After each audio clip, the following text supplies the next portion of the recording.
I have some bad news for my friends, programmers, coders. Unfortunately, in order to be your own boss, to have more money, to have a lot of money, unfortunately, you'll have to learn how to talk to people. Tough luck.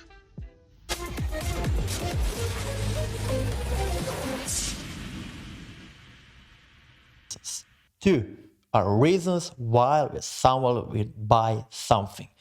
First reason is because it gives them joy. It makes them feel happy, good. I don't know, like they are on some kind of drugs. It's basically a drug.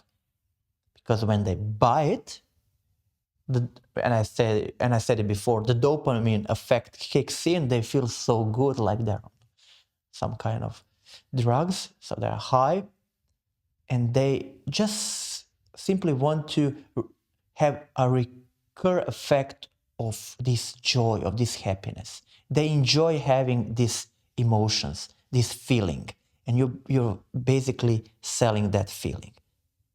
That's the first one. And the second one, why someone will buy something, is to get rid of the pain. And this is something that they have to buy it. So the first one, they want to buy it. The second one is they have to buy it.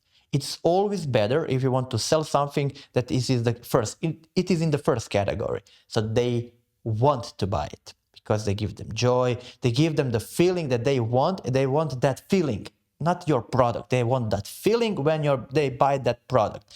That's why Apple has a sect of people who are a group and they're buying iPhones each year. Why? Because they're not buying iPhones for the love of God.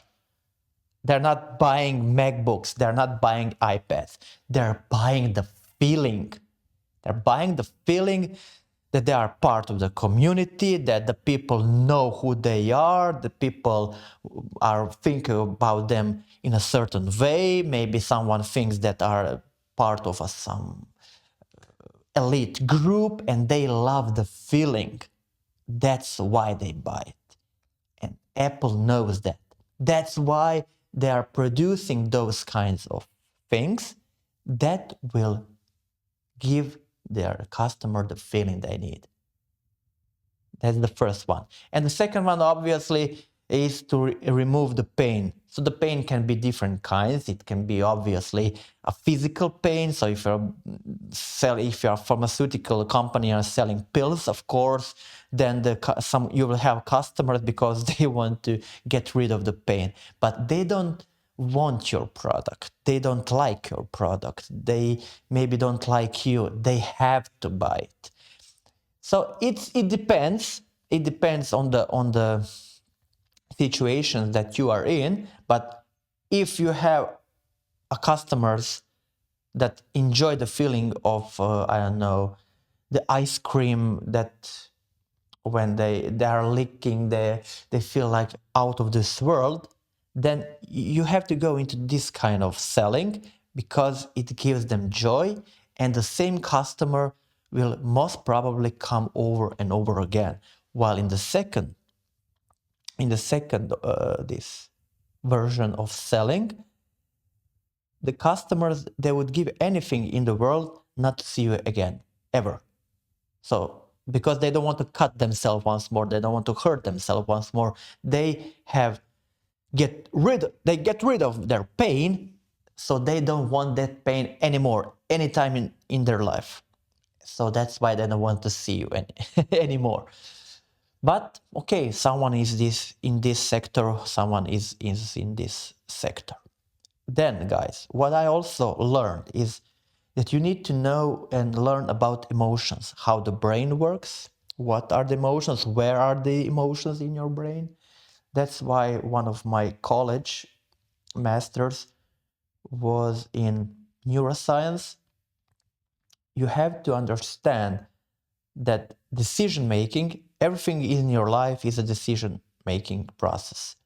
The whole life, your life is nothing more but a series of steps where you make some kind of a decision.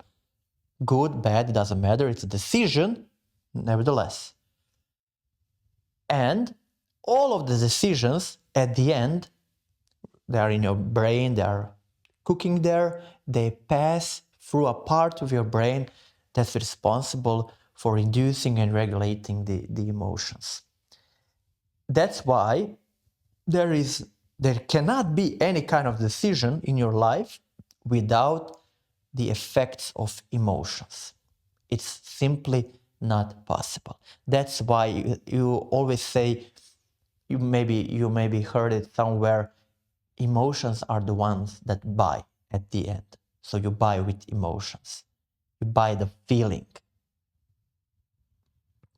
And if you know that, you can take it to your advantage. Is it right? Is it moral or not? It doesn't matter for the selling process. The only thing that you need to know is that you know that the people at the end are buying with emotions. They want to feel happy. They want to feel, I don't know, high. They want to feel out of this world. They want to get rid of all of their problems. And they don't want to feel stress. They don't want to feel fear, anger, disgust. They don't want that.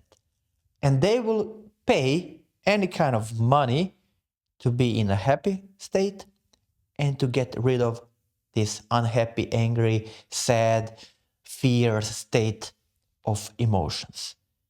And you have to realize that. If you know that, then you can use it when you're negotiating, when you're trying to sell something. That's why I'm saying it's not a question, is it moral, immoral? It doesn't matter. Maybe this is for another discussion, for another episode. But this is what it's all about.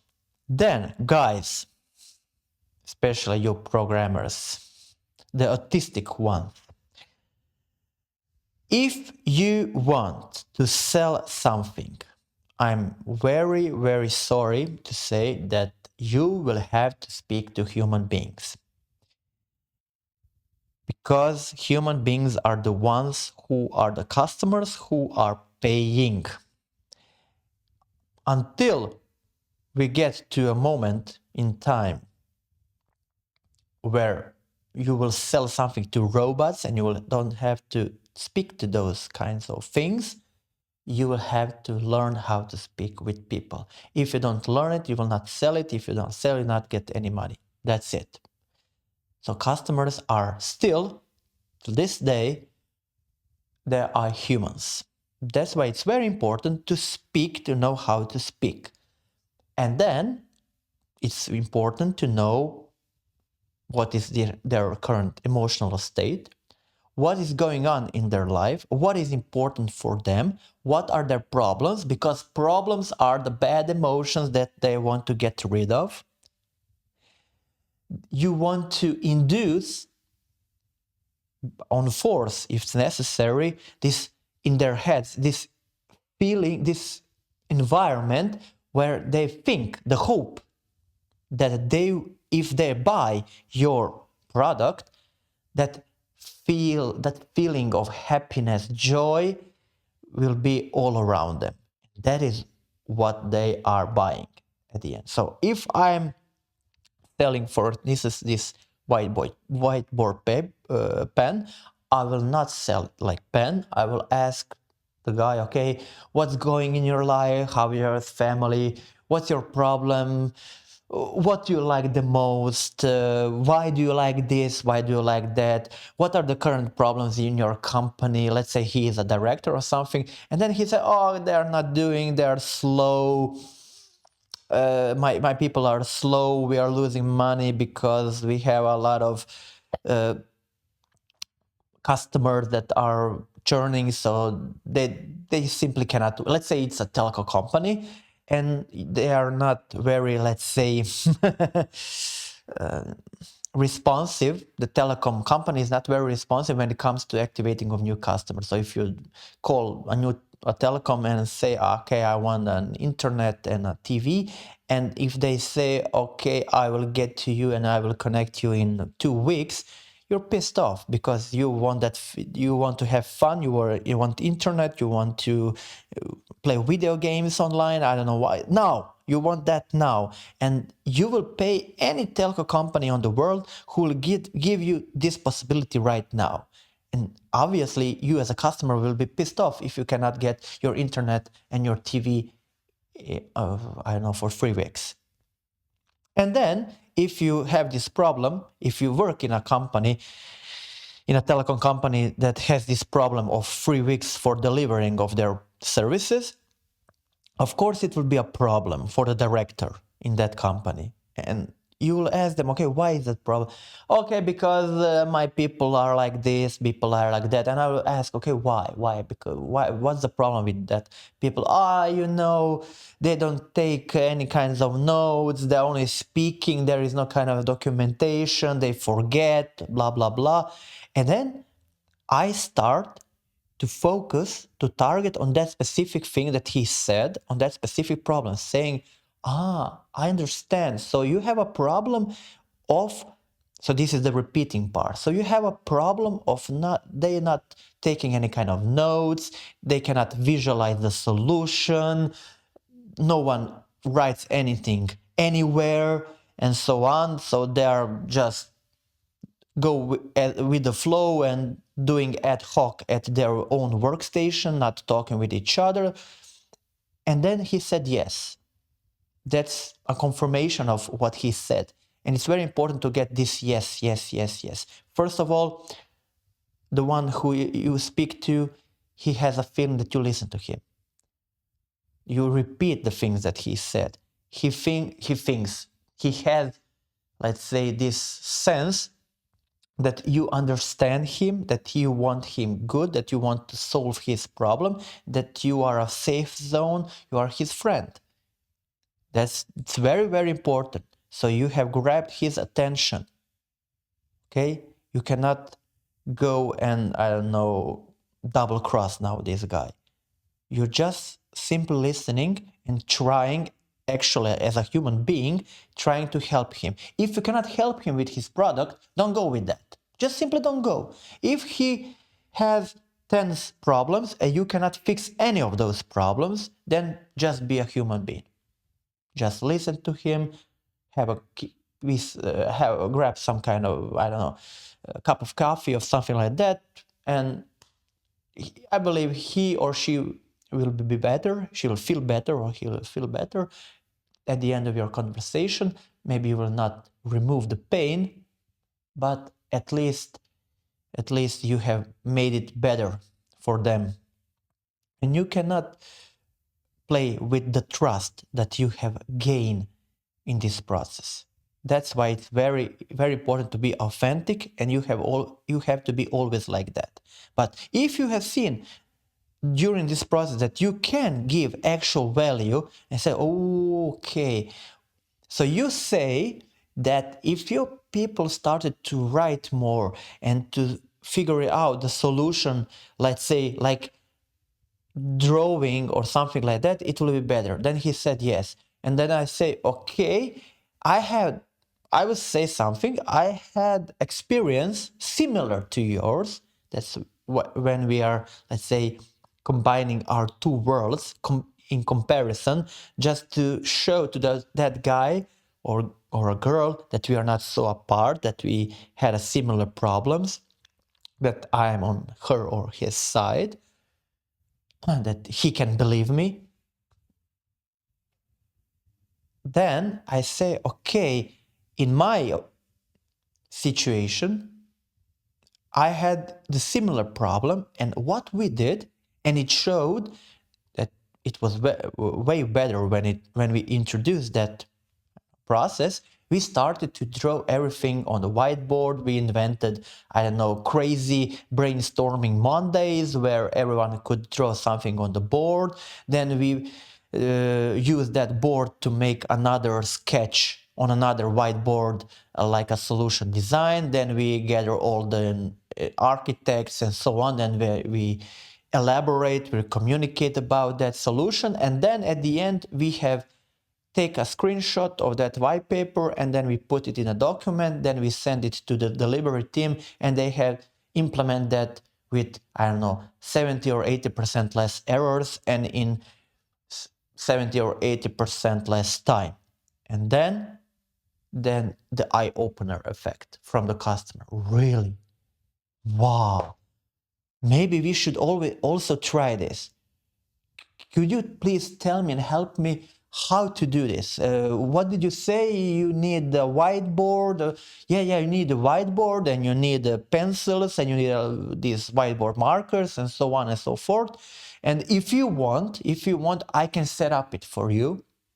I can show it, I don't know, for first time, for the second time, for 1 week or 2 week.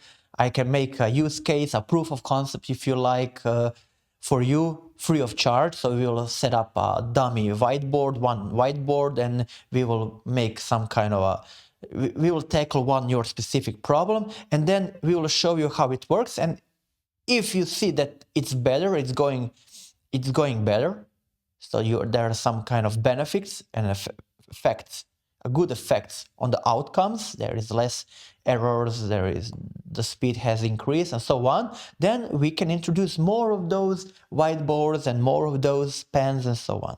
You're not saying like that, but then we can scale it up, you say it like that, and we can give you the possibility to move also this way of work to other departments, to other groups that's struggling with the same problem.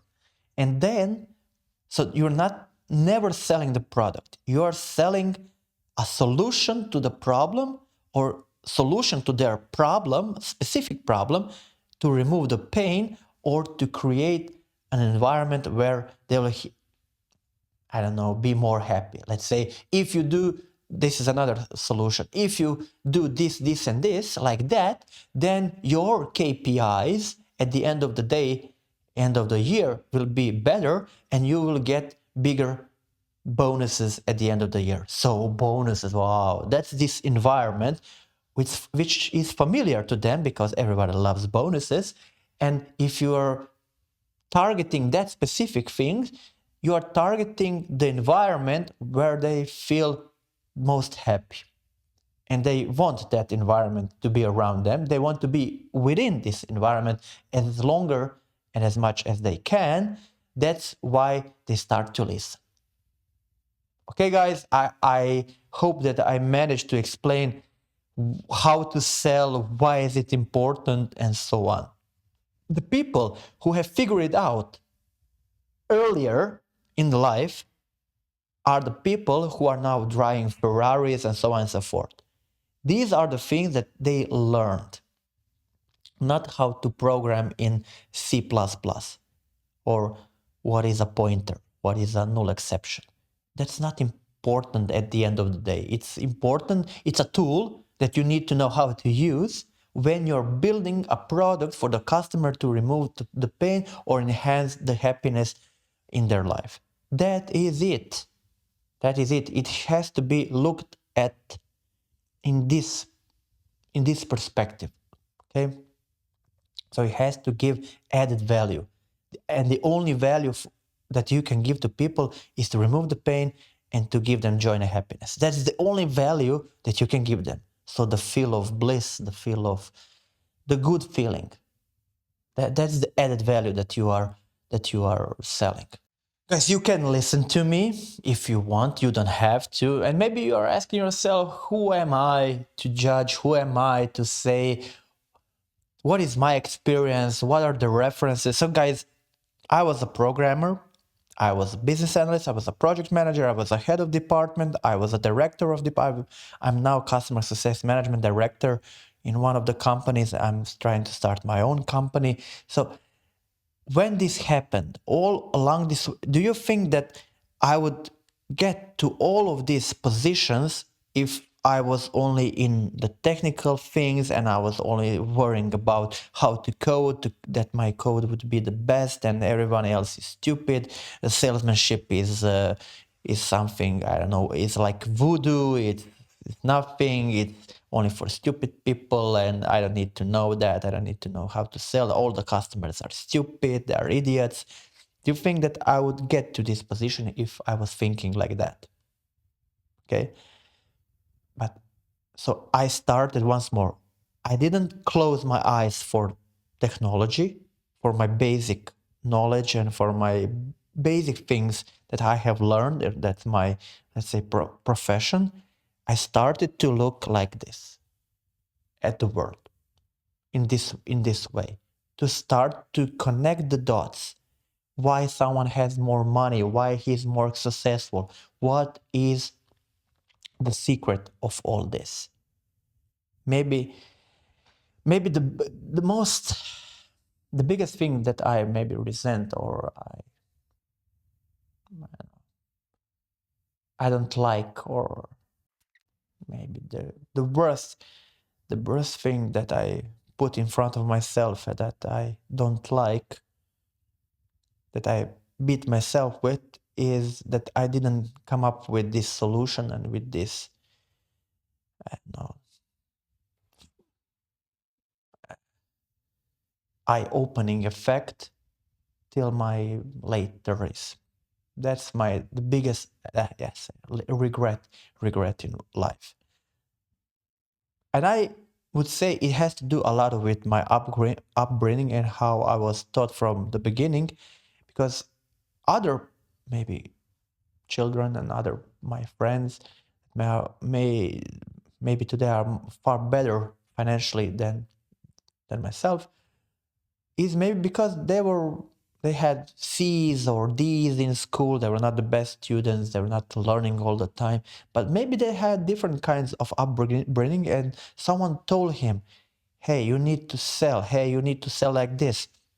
You have to do something. You have to work, and you have to talk with people like this. Come with me. We'll go here. Come with me. I will introduce you to this guy. Come with me. I will introduce you to that guy, because it's all about networking. Because you have to reach to many customers, not only one. And to reach to customers, you have to go through a network.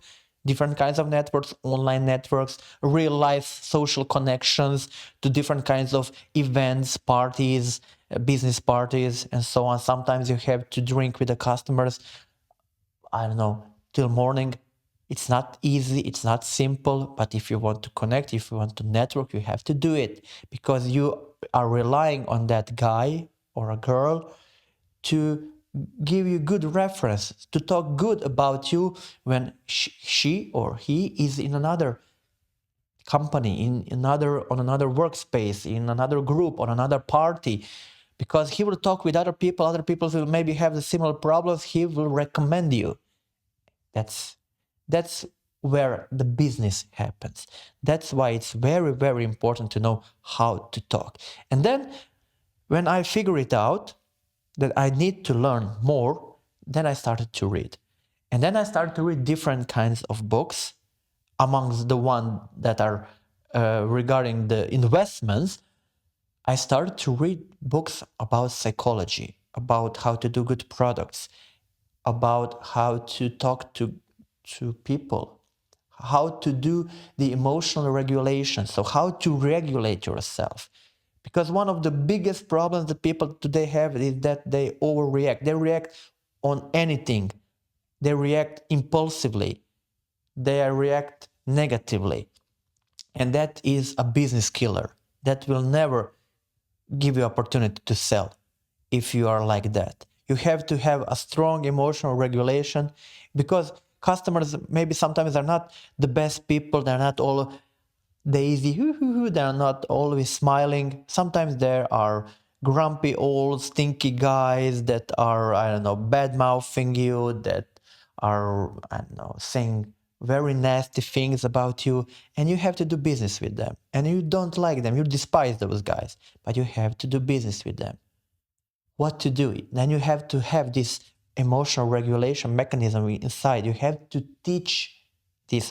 You have to teach yourself, your inner self. So you have to learn somehow how to do it. And the best way is to train. You will fail, but you have to start now, and you have this opportunity and ability to regulate yourself. Then I started to read books about how to talk to anyone, how to make friends, how to make products, why you make products, that it's more important the why, not how you do the products. And then I started to read books about power. So you have heard maybe 48 rules or laws of power. So how to get what you want. Okay, now you have learned what to do to sell, what to do to be more appealing to other people, what to do to make friends and to know how to talk and blah blah blah. But then how to negotiate. Then I started to look at books that was written by CIA agents who were doing different kinds of negotiation processes and protocols with kidnappers, or I don't know, with murderers, with different kinds of these criminals, because they are held hostage and they had to negotiate somehow the release of hostages so they would not be hurt, and they had to learn specific tactics how to do the negotiation with terrorists. So I started to learn, I started to read those books. Yes, guys, a programmer is reading books on how to negotiate with terrorists. Because in some occasions, some of your customers could be a terrorist, not as a terrorist, but terrorist in his mind, by his behavior. He's always negative. He wants to have all like in his way. He doesn't want to do any kind of compromises. He wants to do it like this or nothing. So it's like a terrorist. So his behavior is like a terrorist. All right. You can learn also from books from how to, I don't know, talk with a kindergarten child. It's the same thing. Child wants what he wants, and if he doesn't get it, then thousand problems. How to deal with that? So those are the. Sometimes you had a big crybaby as a customer. So you need to you need to use and utilize that kind of knowledge that you have learned from those books for how to manage your kindergarten child to the adult crybaby. Then, as I said, I had to learn how I will get what I want. That's why you read something about power. How to gain power, how to be more powerful in a room with more people, how to, I don't know, emphasize something, how to be in the spotlight, how to put spotlights on you in certain occasions. Then I started to read more about how to feed your mind, what to read, how to feed your body, that you have to train, because no one is listening carefully and no one wants to listen and wants to be a very, very close friend with a fat old dude, stinky dude. And I was a fat dude. And I had less chance to sell and to be appealing to someone than I am now. Yes, guys, then you have to learn and take care about your body. Learn something and then apply it on your body. Then for your spirit. When I'm talking about spirit, someone says, oh, you have to be spiritual, you have to go to church. Yeah, it's also important. But why is it important? Because you have to be kind, good. Sometimes you have to do something for someone and not asking anything in return, because it will make you feel better. That's reward for you. Because if you learn how to regulate your emotions, how to feed your spirit, then you will get some kind of reward for yourself to feel better. And you need those kind of rewards. But you need to learn how to collect them, where to find them. That's why you need to learn and to read these kind of books. Okay, guys, I believe I'm so full of shit and I have told you what I know and why I started and embarked on this path that I'm taking right now. And it's a path that I decided to go and to see where it will take me. And I do hope that you now know why selling is the root of everything, why you need to know how to sell, to whom you are selling, and that you have to always, when you are selling, put the other person on the first place. At least while you are selling. Don't sell and look around like this. The person you are selling you to is right here. So guys, you have to press subscribe.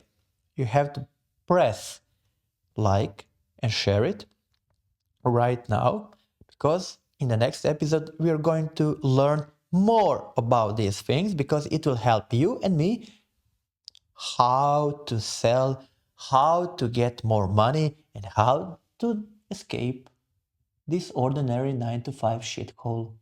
Bye guys.